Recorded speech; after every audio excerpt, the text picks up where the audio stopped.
most resilient parasite. An idea.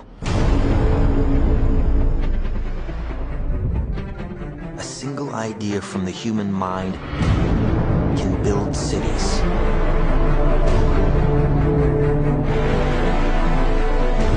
An idea can transform the world and rewrite all the rules.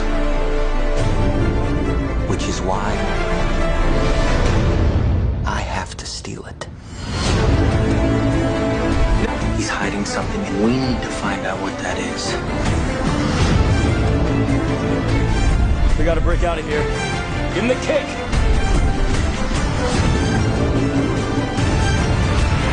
This was not a part of the plan! Wake me up! Wake me up!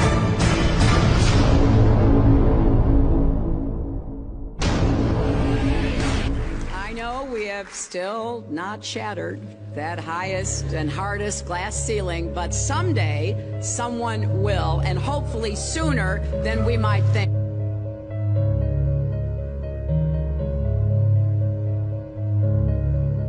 As the galaxies go whizzing by over the glass dome ceiling. Now tell me that doesn't work for you. If it's true, does it change how I live my life? This is something that is not an easy answer because of the magnitude of what we're talking about here. How it will change your life, first of all, when you understand it, is dramatic, to say the least. Will it change you from having to go to your job every day and the things that you typically do every day? No.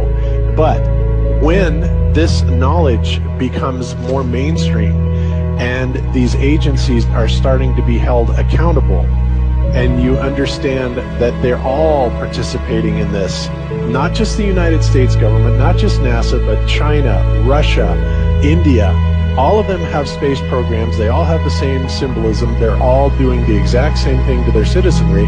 And the first thing you have to understand about this is that the deception goes all the way to the top. And when I say all the way to the top, you have to kind of get rid of the notion that the people at the very highest levels are working together.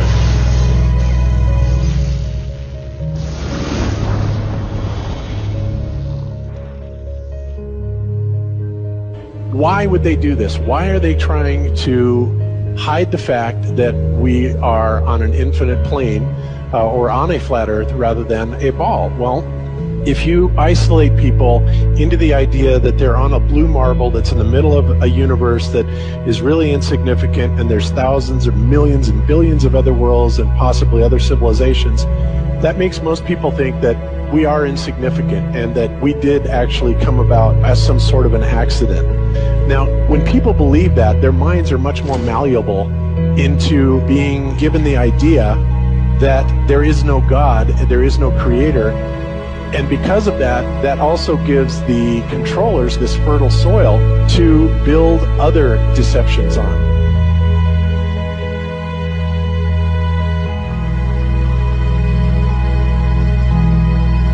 Why do you think that Truman has never come close to discovering the true nature of his world until now? We accept the reality of the world with which we're presented. It's as simple as that. It's about total control, mental, physical, spiritual, every way, shape, form possible.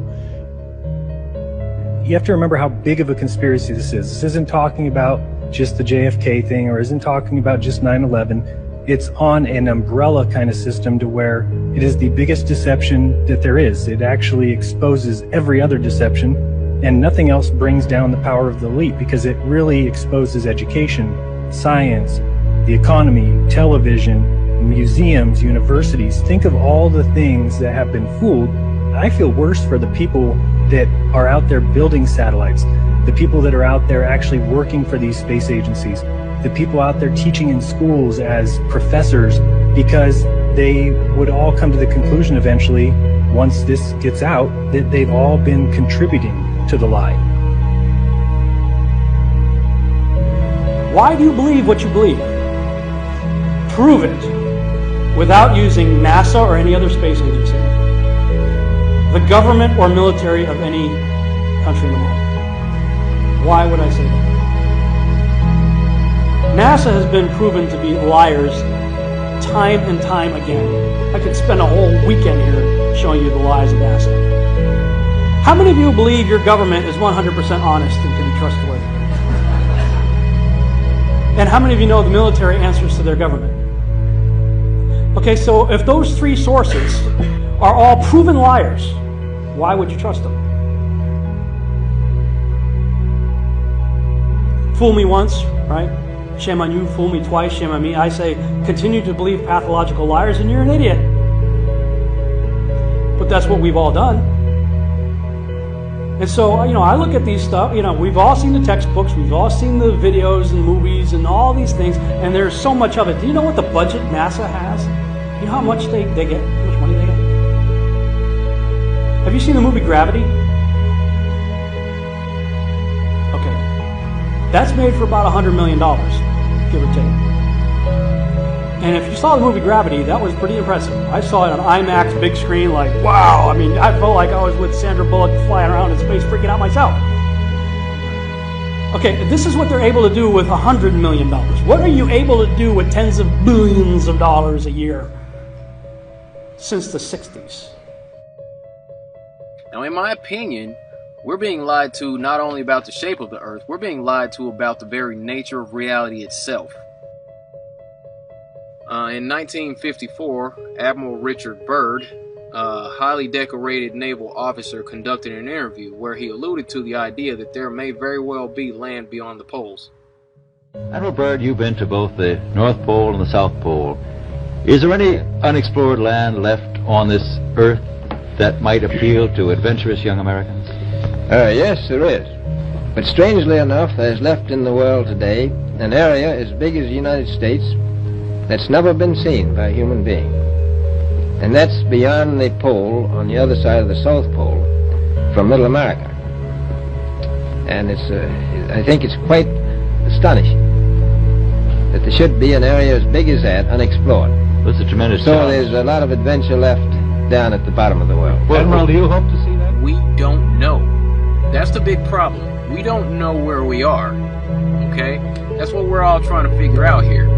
But there is the Antarctic Treaty where, 53 or so nations have signed saying that no one's going to lay claim to Antarctica and that there are massive restrictions for travel there. You can't just get up and go to Antarctica on your own. You have to have a tour guide with you, and there are only certain entry points, and there are limits on where you can go search. Personally, I think the unconquered South face is the only one worth scaling. It's a 20,000-foot sheer wall of ice, but that's never stopped me before.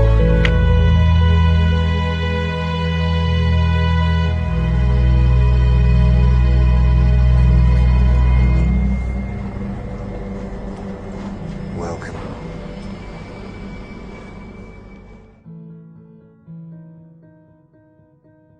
No, I just want to stand on top of the wall and piss off the edge of the world.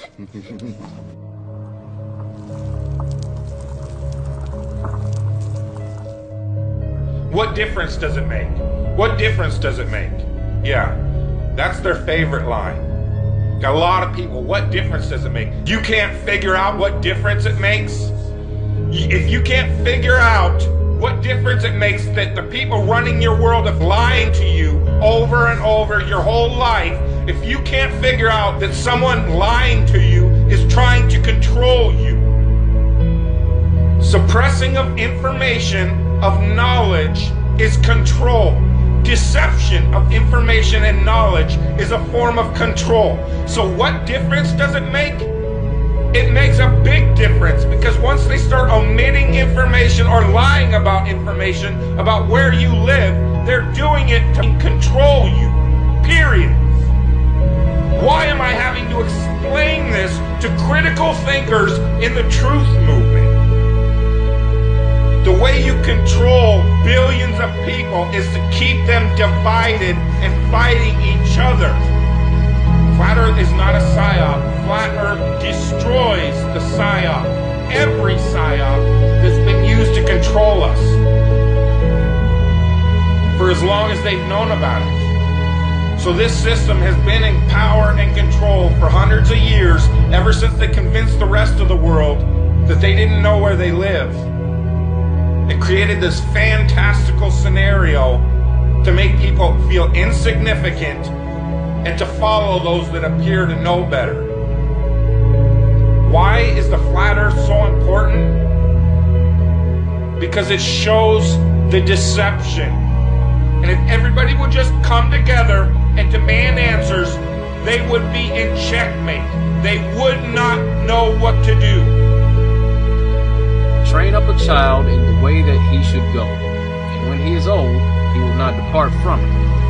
I believe that's why we have so many who are indoctrinated to still believe and fight so hard for the heliocentric model. The reason being is because we've been taught the globe model since before we had the ability to think for ourselves.